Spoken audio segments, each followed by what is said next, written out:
집값이 40% 급락하고 있는 지역, GTX-A 신설, 창릉 신도시, 이 모든 논란의 중심이 되고 있는 지역이 있습니다. 그것은 바로 경기도 일산 신도시죠. 오늘은 이 일산 신도시의 7가지 사실에 대해서 함께 알아보도록 하겠습니다. 일단 일산 지도부터 먼저 볼게요. 일산 지도를 보시면은 이게 경기도 고양시면서 일산시로 알고 계시는 분들이 있는데, 일산은 경기도 고양시에 속하는 한 지역이에요. 근데 워낙 일산이 유명하다 보니까 그냥 일산시로 알고 계시는 분들이 많죠. 자, 이렇게 구조 크게 이렇게 3가지로 나눠져 있는데, 오늘 주로 말씀드릴 부분은 바로 여기 일산 서구와 일산 동구입니다. 원래는 한 지역이었는데 이제 규모가 커지면서 이렇게 나눠지게 됐고요. 일단 첫 번째 특징부터 말씀드리면, 일산 신도시 같은 경우는 서울로부터 18에서 25km 떨어진 지역에서 이제 만들어진 조성된 도시입니다. 1개 신도시 5개 중에 하나이고, 일산 동구와 서구로 나뉘어져 있고요. 분당 신도시와 함께 백지 상태에서 시작한 진정한 의미의 신도시라고 보시면 되겠습니다.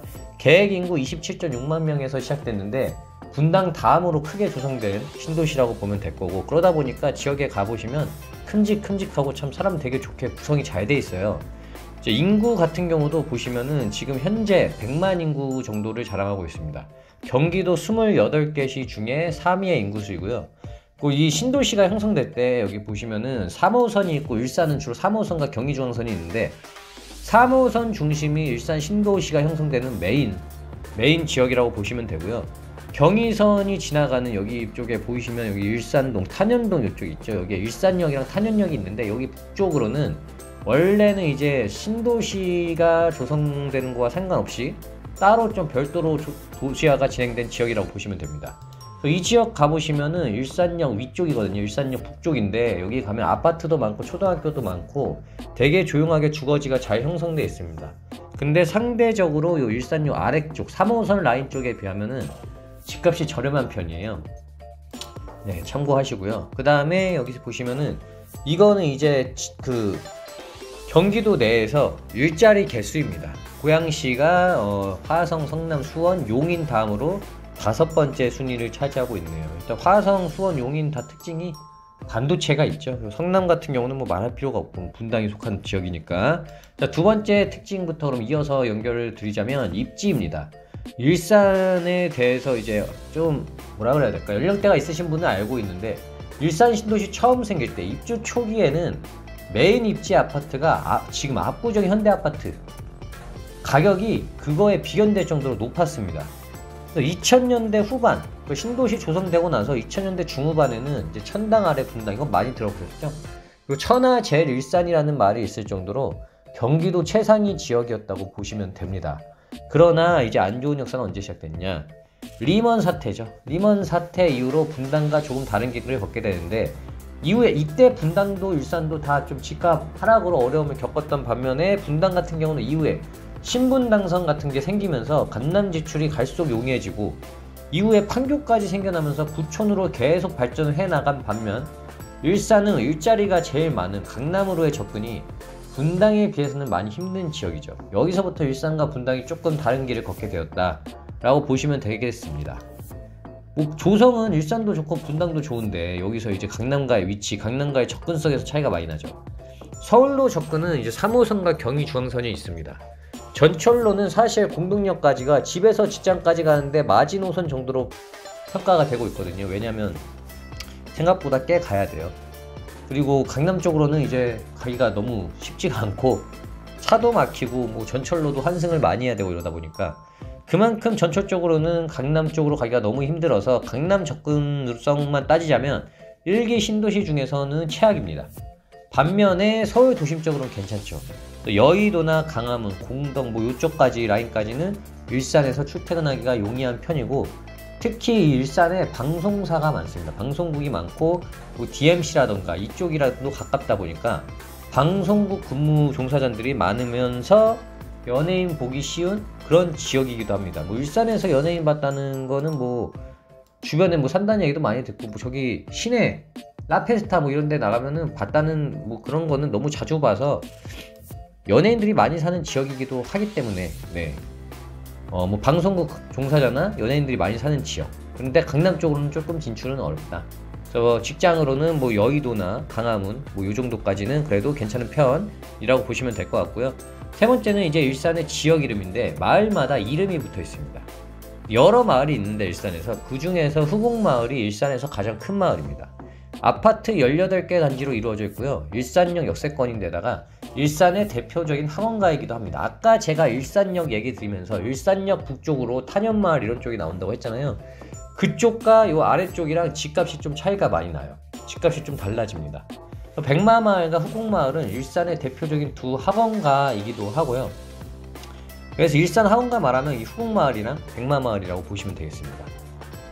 그래서 여기가 교육료도 세고 교육하기도 좋은 그런 지역이고요. 네 번째는 이제 명소인데 이 일산 명소로는 킨텍스, 호수마을, 가로수길, 원마운트, 웨스턴돔, 라페스타가 있습니다. 타 지역 사람들이라도 한 번씩은 다 들어봤을 만한 그런 동네인데 일산 호수공원은 너무 유명하죠. 일산 호수공원 너무 유명한 데다가 원마운트라던가 뭐 웨스턴돔, 라페스타는 일산의 대표적인 뭐 먹자골목 그리고 뭐 상업시설이 있는 곳이라고 보시면 되겠고 킨텍스도 마찬가지고 그래서 뭐 일산에 놀러 올 일 있으시면 이렇게 보시면은 뭐 괜찮을 것 같습니다. 이런 인프라들 때문에 일산 지역 사람들이 뭐 주민들이 살기에 굉장히 좋다고 평가를 하기도 하죠. 자, 다섯 번째는 일산의 호재입니다. 일산의 호재가 은근히 많은데 가장 큰 대표적인 5가지를 말씀드려 볼게요.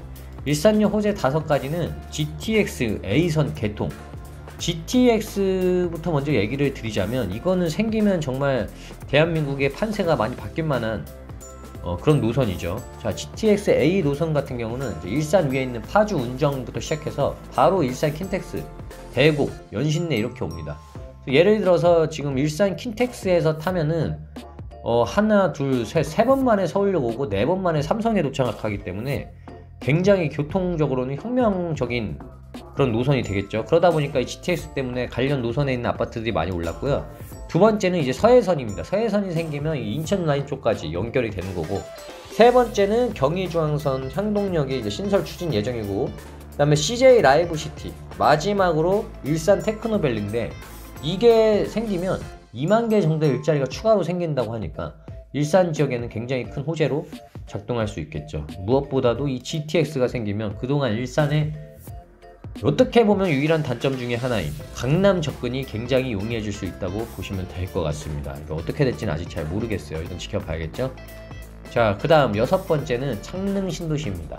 이 창릉 신도시는 고양시에 새로운 바람을 일으키고 있는 3기 신도시로 선정된 지역인데, 이게 이제 일산과 왜 연관이 되냐, 서울과 더 가까운 입지이기 때문이죠. 지금 보시면 다시 일산 지도를 보시면은 일산 신도시는 일산 서구랑 일산 동구 이렇게 중심으로 돼 있었고, 그동안 덕양구는 좀 소외돼 있었는데 서울과 가까운 덕양구 쪽에 이제 창릉 신도시가 생깁니다. 서울로의 접근성이 훨씬 좋아지기 때문에 일산보다 오히려 입지가 좋죠. 그러다 보니까 일산 주민들의 뭐 교통난뿐만 아니라 이 창릉 신도시가 생기면서 약간 뭐 배신감, 정부의 배신감 뭐 이런 썰들이 많이 흘러나오고 있는 그런 곳이라고 보시면 되겠습니다. 자, 창릉 신도시 같은 경우는 이렇게 이 덕양구 쪽에 보시면은 요 왼쪽으로 가시면 일산이고요. 이쪽이 이제 창릉지가 생깁니다. 이제 사실 일산에서 3호선을 타고 와도 이 서울 끝자락이 연신내까지 오는데 꽤 걸리거든요. 근데 창릉지구 쪽에서 오려면은 굉장히 서울 접근성이 가까워지죠. 그러니까 입지 쪽에서 일산보다 좋기 때문에 이 창릉 신도시가 앞으로 어떻게 될지, 일산에 어떤 영향을 미칠지가 큰 주목이 되고 있고요.